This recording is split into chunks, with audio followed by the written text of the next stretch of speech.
प्रधानमंत्री बिहार के किसी मंच से बिहार में मंच से ये कहेंगे कि नहीं नीतीश कुमार ही सीएम होंगे 2025 के बाद। इस तरह की बातें जहां गुत्थी रहती हो वो सार्वजनिक स्थलों पर जाकर के ऐलान करने से बचते रहे। आपने पहले भी देखा होगा प्रैक्टिकल बातें और हो सकती हैं जो पर्दे के पीछे चल रही हैं और वो अव्यवहारिक भी नहीं है। नीतीश कुमार के स्वास्थ्य को लेकर के और नीतीश कुमार की उम्र को लेकर के जो सवाल आपके मन में खड़े हो रहे हैं, इनके मन में और मेरे मन में भी खड़े हो रहे हैं, ये भी हो सकती है कि नीतीश कुमार खुद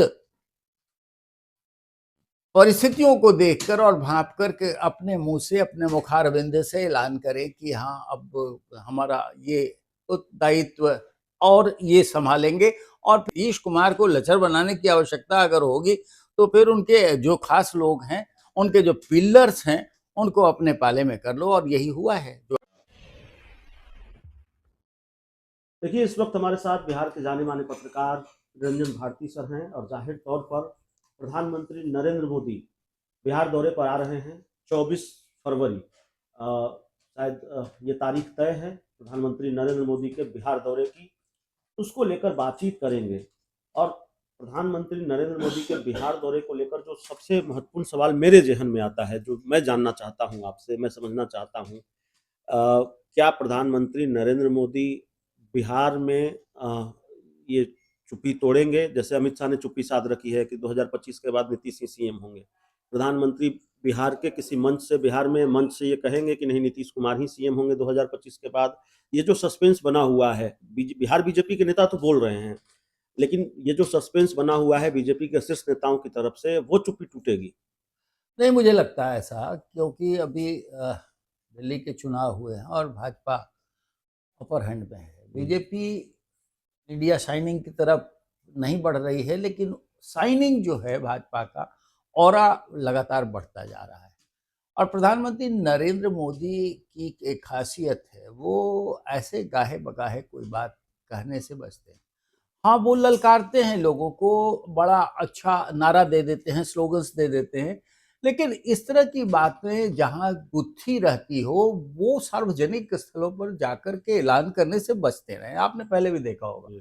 तो मुझे नहीं लगता कि दिल्ली चुनाव के नतीजों के बाद जब भारतीय जनता पार्टी वहां जीत का परचम लहराकर बिहार चुनाव के अभियान का श्रीगणेश करने जा रही है, तो वो इस तरह के पचड़ों में पड़ेगी। और खासकर प्रधानमंत्री नरेंद्र मोदी, जिनकी फितरत नहीं है, जिनका स्वभाव नहीं है, वो तो कतई नहीं कर पाएंगे।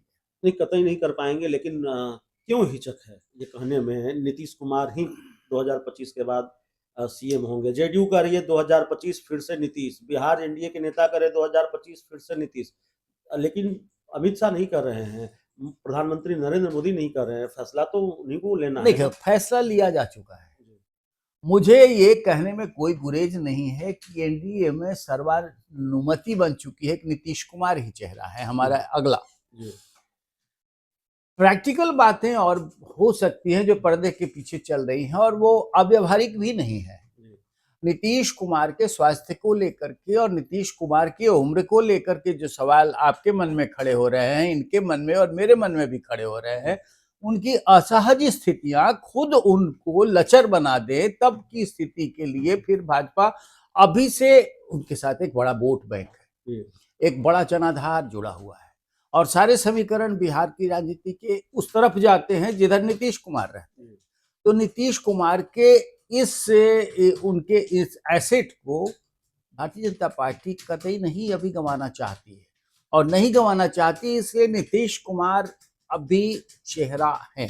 मैं बात आपको फिर दोहरा रहा हूं कि नीतीश कुमार के नाम पर सर्वानुमति है, लेकिन उनकी सहज और असहज स्थितियों के ऊपर सारा कुछ निर्भर करता है कि आने वाले दिनों में वो कितनी सहजता से फिर सरकार चला सकने की स्थिति में होंगे और तब फिर कोई दूसरा विकल्प बन सकता है। और दूसरी बहुत बड़ी बात ये भी हो सकती है कि नीतीश कुमार खुद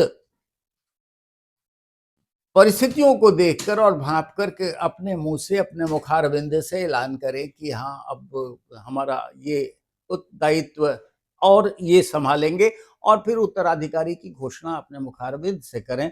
लेकिन ऐसी परिस्थितियां राजनीतिक रूप से तब आती हैं जबकि आदमी मजबूर हो जाता है। फिलहाल मजबूरियां नहीं दिख रही हैं और नीतीश कुमार के साथ वोट बैंक है, भाजपा उनको सहेज के नहीं, रखना अपने चाहती है। अपने उम्मीदवारों के प्रचार के लिए क्यों नहीं जाते? झारखंड में नहीं गए राजा पीटर के लिए, सरयू राय के लिए, दिल्ली में नहीं गए बुरारी सीट पर प्रचार करने के लिए, उनकी पार्टी लगी रही।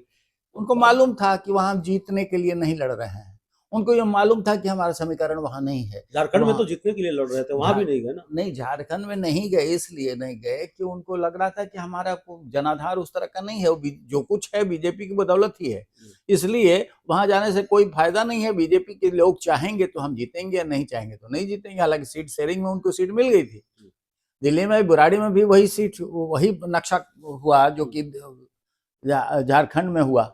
तो अब ऐसी स्थिति में नीतीश कुमार के साथ ये नहीं कहा। उत्तर प्रदेश के चुनाव में भी गए थे, बड़ा जोर लगाया था कि हमको इतनी सीट चाहिए ललन से, आपको याद होगा उत्तर प्रदेश विधानसभा चुनाव में, लेकिन गए कहाँ। ये जो तेजस्वी यादव कहते हैं या राजनीतिक गलियारों में चर्चा चलती है, पप्पू यादव भी कहते हैं कि नीतीश कुमार के कुछ करीबी लोग बीजेपी के हो गए हैं, ललन सिंह बीजेपी के हो गए, संजय झा बीजेपी के हो गए, इन लोगों की तरफ इशारा होता है, केसी त्यागी बीजेपी के हो गए हैं। ऐसे दावों में या ऐसी चर्चाओं में कितना दम पाते हैं? है तो बिल्कुल सही है ये, क्योंकि बीजेपी के जो रणनीतिकार हैं, मैं इशारा कर रहा हूँ केंद्रीय गृह मंत्री अमित शाह की ओर। अमित शाह जिस तरह से रणनीतियां बनाते हैं और जिस तरह के माहिर हैं वो, तो वो जानते हैं कि सत्ता में कैसे अपनी हनक और अपना कब्जा बरकरार रखना चाहिए। तो नीतीश कुमार के प्रभाव और उनके वोटों के समीकरण को बेहतर तरीके से वो समझते हैं, इसलिए नीतीश कुमार को लचर बनाने की आवश्यकता अगर होगी तो फिर उनके जो खास लोग हैं, उनके जो पिलर्स हैं, उनको अपने पाले में कर लो, और यही हुआ है जो आप बात कह रहे हैं।